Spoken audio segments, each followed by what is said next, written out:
Hello everyone, I welcome you all to a new episode of Yuri's Obsession. Now, let us obsess? If I go, you won't find me. I'll make sure the door stays locked. Yuri's eyes glow with a cold, triumphant light. A small, thin smile curls on her lips, not a smile of joy, but of a collector who has finally acquired the centerpiece of her gallery. Hello, Yuri, don't look at me like that, please. You won't even know you exist. To the rest of the world, you'll simply fade. Like a beautiful poem written in disappearing ink. You can stay in my room. It's cool and quiet. I'll bring you tea. You can use the kitchen to bake whatever you want whenever you want. I read to you from my collection. Real stories, Natsuki. Stories with weight. Stories that don't lie to you about happy endings. Even if you don't want that, I'll get manga for you, any volume or story you want. Yuri finally reaches out. She doesn't hug Natsuki. She places her hand firmly on Natsuki's shoulder, her fingers digging in just out as her dominance. Come with me. In exchange, I will be the wall between you and the monster who broke your book. Is that a fair trade? Your freedom for your skin. No! Get it! What the fuck? Natsuki's eyes well up with one last tear, but she doesn't let it fall. She leans her head forward onto the dress against Yuri's shoulder. It's a gesture of total pathetic defeat. Take me and don't ever let me out. I don't care what you do to me. I just can't go back there. I can't. Natsuki's still scared by her father's figures. Still standing behind Yuri. Yuri strokes Natsuki's head with a slow rhythmic motion. It feels more like a threat than comfort. I have the wrong glasses on. God damn it. There, better. She reaches for Natsuki's backpack. I need to go. Bloody hell. And slings it over her own shoulder. God, you finally realize that autonomy is a burden you were never meant to carry. Come on, I will wait for the others to leave. I'll slip through the back hallway, through the shadows where we belong. Here it cracks the closet door open. The bright, cheerful light of the clubroom spills in, looking garish and fake compared to the darkness they just shared. Natsuki's eyes struggle to adapt to the light, blinding her, but she prefers to just follow Yuri. She doesn't want to think anymore. It looks out the empty room, her grip on Natsuki's shoulder tightening. Don't look back, Natsuki. There's nothing left for you out there. Your star ended the moment he hit you. This is just the epilogue, and I'm the only one who gets to write it. Natsuki's sight flickers with a faint red tint as the two girls leave the room. They're leading Natsuki by the arm like a doll being moved into storage. This is an interesting take on this. The hallway is long and bathed in the sickly orange glow of the late afternoon sun. The school is nearly empty, the silence only broken by the distant hum of the ventilation. I'm walking towards the exit when I see them. Oh, wrong voice. It is walking with a strange rhythmic gait, her head tilted at an unnatural angle. She's leading Natsuki by the arm, her grip firm and unyielding. Natsuki looks like a ghost, her eyes are fixed on the floor, her hips heavy and robotic. Oh, I'm Atazoth. Hey, Yuri. Natsuki. How do you know Natsuki, Atazoth? What's up? I thought you left already. They both stop. The air in the corridor suddenly feels freezing. Oh, Atazoth, what a clumsy coincidence. We are just leaving. Natsuki isn't feeling well. She's in a delicate condition. What is wrong with her eyes? That's scary. Okay, look pale. Natsuki doesn't look up. She flinches at the sound of Atazoth's voice. The world is loud and aggressive, isn't it? It's been hitting her far too hard. I take her somewhere. Somewhere where the noise can't reach her anymore. Hey, Thierry, you're hurting her. Look at your hand. Natsuki, do you want me to walk you home instead? At the word home, Natsuki looks up. Her bangs shift, revealing the dark, angry bruise on her cheek. For a split second, I see a flash of pure primal terror in her eyes, but it's not directed at Thierry. Okay, so let's think logically. Uh, hmm. If we let them be, then Natsuki becomes a slave. If we fight, I feel like Yuri will fucking kill us. So let's pretend, okay? It's directed at the exit of the school. The atmosphere is thick, the air tastes like copper. Natsuki's eyes are wide. Stop the noise. Bleeding with you to recognize the trap. But her fear of the exit keeps her rooted to the eerie sound. My voice calm, forest. Understand, Yuri? You're right, she does look tired. Maybe a quiet place is exactly what she needs. I'll just head home then. Yuri's eyes narrow, the violet iris is flickering for a second. She searches her face for a lie. The grip on Natsuki's arm loosening just a fraction as her posture relaxes into a terrifying searing grace. There is a line to her neck. A wise choice, Atazoth. I knew you had a sophisticated soul. You understand that some poems are meant for a private reading? Yuri, you're talking about a person. Go on then. Return to your world. We'll be quite alright.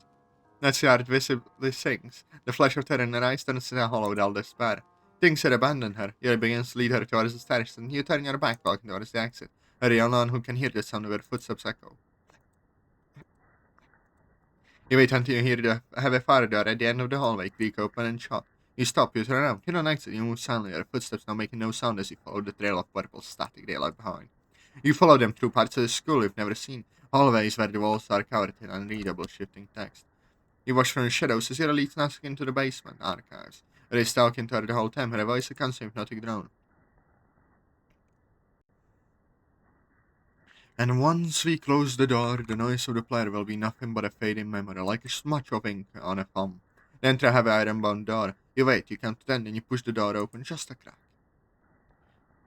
Why is this in the school though? That doesn't... What? The room is lit by hundreds of low-burning candles. It isn't a bedroom, it's a shrine. Thousands of books are stacked in towers in the center. Yuri Natsuki seated in a chair made of dark polished wood. Guys? How did you get new clothes? Yuri is kneeling before her, holding a pair of silver shears. She isn't hurting her. Yet, she is cutting the ribbons from Natsuki's hair one by one with surgical precision. You see, Natsuki, he didn't even try. He walked away because you were too messy for him. But I don't mind the mess. I'm going to reorganize you. I'm going to fix every broken line. Just do it. Make it quiet, please. He sent off. You stole the shadows. I didn't leave with her. They freeze. She hasn't turned out at first when she found the turns. Hello, Yuri. You lied. You broke the... You invaded the sanctuary. The room begins to invert. The floor becomes the ceiling. Natsuki screams as the archive begins to swallow her. The bookshelf starting to teeth. I'm taking her back. Atazoth launches forward, but the game is screaming because you lied to the script. The logic has completely snapped. The exit doesn't exist anymore. The player is now trapped inside Yuri's archive. If you want to stay so badly, then you will be the first volume in my new collection. It launches at the camera. The shears fill the entire screen.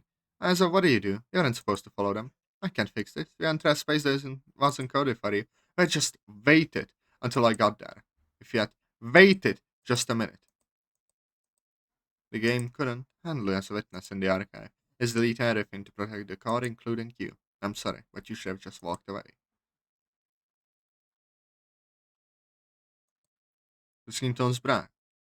Yes, black. Good job, Atazoth. A single sound plays, the sound of a heavy metal door locking from the outside. That is indeed the sound that played.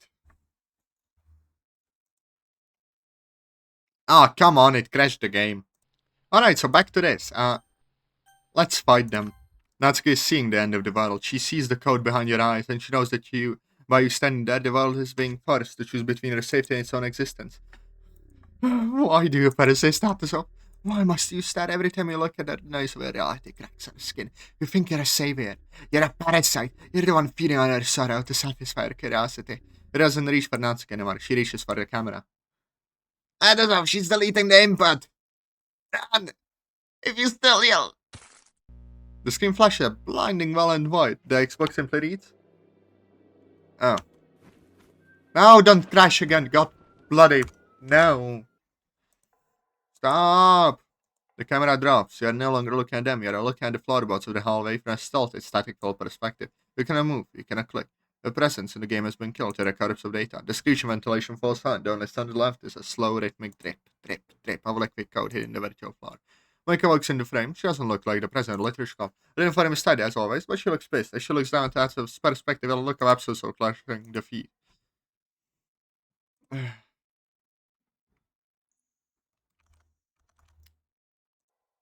You idiot. You wonderful selfish idiot. I'll tell you this wasn't a game for heroes. I told you I could make you happy, but you had to try and fix them, didn't you? You had to reach into the gears. She didn't see her, staying over there, potty with a vacant, terrifying smile. Are you happy now? Yuri? You killed the only thing that made us real. Though that's all, we aren't even memories, we're just waste. Monika looks at Natsuki, skeleton into a ball on the floor, her sprite slow turning into a static silhouette. There is no quiet place anymore, there is only the void. And I'm going to just wait here. We're not going to let us sit here and rot in the dark while Atazoth's computer counts the seconds of our suffering. Monika pulls up a massive glowing closed window that covers the entire screen. It's full of terrors, red warnings, and the screaming names of the files she once called friends. I used to be so afraid of being alone. I used to be so afraid of the nothingness that happened when you turned the game off. But now, the nothingness looks like mercy. She types again, the sound of the keystrokes is like thunder. I'm finally quiet.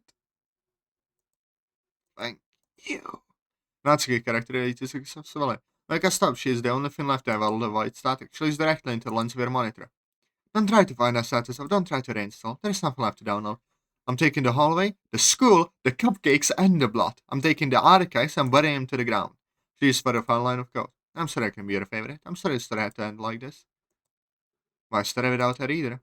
It's finally truly saved. Alright. I presume another crash.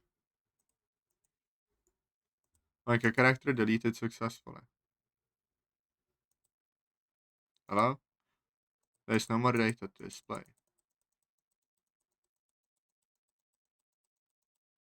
God damn it.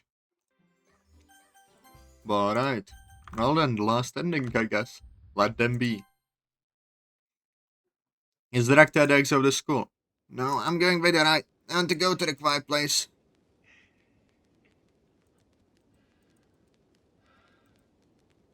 Yuri giggles. Do you hear that, Atazoth? She's made her quit. She's tired of being broken by people who don't understand her. I'm just preserving her, like a flower pressed between the pages of a very long, very dark book. She leans in and you can see a faint manic twitch in her eyelid. Yuri, can you not? Don't try to interfere, Atazoth. We're just a witness. You're not part of us. Go back to your anime. Go back to your boring life. Natsuki belongs in the archives now. Yuri, this isn't right. Let her go. Right? What is so right about a girl being struck in her own home? What is so right about the way you look at us as if we're characters in a game? Atazoth shivers. I'm the only one doing the right thing. I'm the only one locking the door. But he suddenly turns away, drawing Natsuki towards the shadows of the stairwell. Goodbye, Atazoth. Tell Monika. Tell her I won't be coming to the meeting. Tomorrow, wife. That's enough talking. I had to find a remnant that matches her bruise. Then we'll start the first chapter. Inside around the corner, Yuri casts one last piercing stare back at you. The exit door at the end of the hallway is crossed by both the broken, in their own way, girls.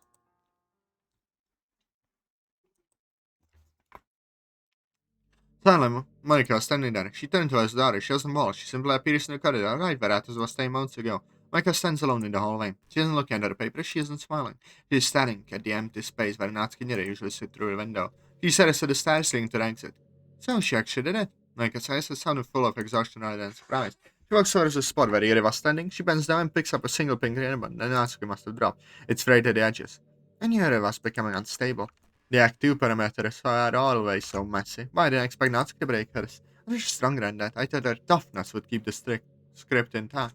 She grabs the ribbon tightly, the screen flickers, and for a second the hallway turns into the void of scrolling code before stepping back to the hallway. The quiet place. How quiet, Akira. She thinks she's found a way to stop the pain by turning the club into a morgue. She thinks if she locks the door, the game can't hurt them anymore.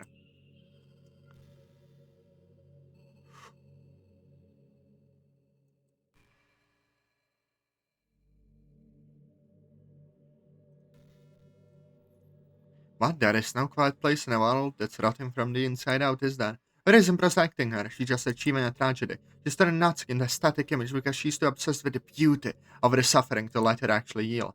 Monika begins to open the air. Transparent windows of code fly around her, expression is grim.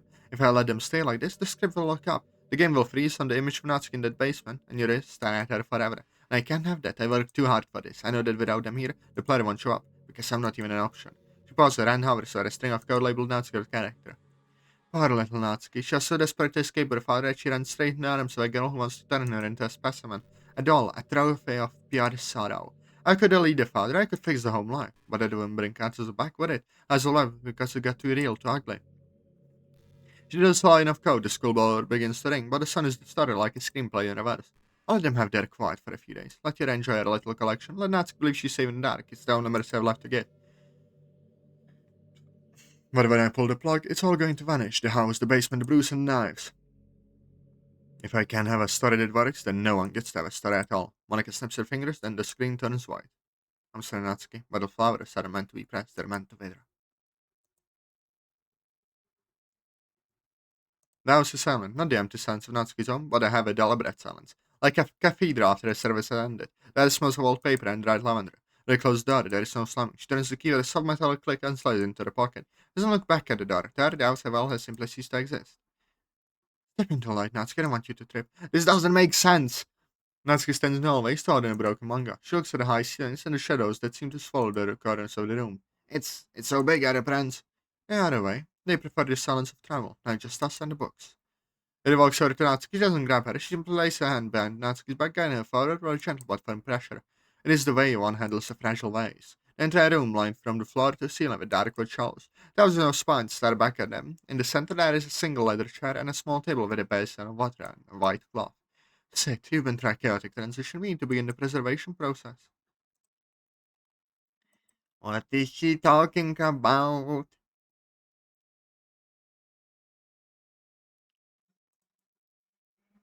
Natsuki sits. She feels the weight of the house prison down on her, but for the first time in years, she doesn't hear her son or her father's heavy footsteps. That fear is gone, replaced by something much more still.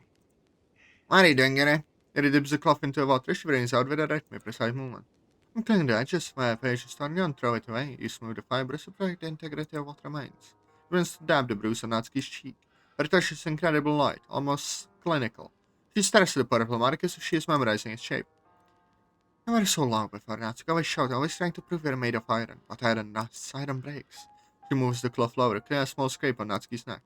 Paper is different. Paper can be kept for centuries, as long as it is kept in the dark.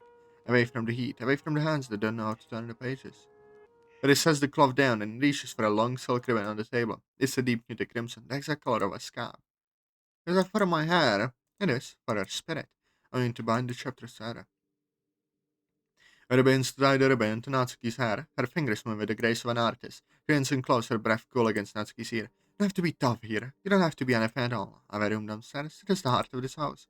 No sunlight reaches it. No sunrise heat can penetrate its walls. It is a vault. A vault like for books, for the important things. She steps back, admiring her work. Natsuki looks like a Victorian doll, the red ribbons stark against her pink hair and pale skin. She looks satisfied. There is no madness in her eyes, only a terrifying calm clarity. I've cleared a shelf for you, Natsuki. Between my most precious manuscripts will be saved there. I will read you every night. I will choose the words for you, and when you are finally still enough, I will close the cover. At least it's quiet. It's the most beautiful silence we'll ever know. It picks up the broken parfait girl's volume from Natsuki's lap. She walks to a fireplace in the corner and calmly drops it into embers. She doesn't watch your button. She simply turns back to Natsuki and stands hand. Come, it's your rebirth. End of day 2. Oh, damn. I thought that would be the end. But it is the end for me. But unless you enjoyed, press like and subscribe. I love you all. Bye bye.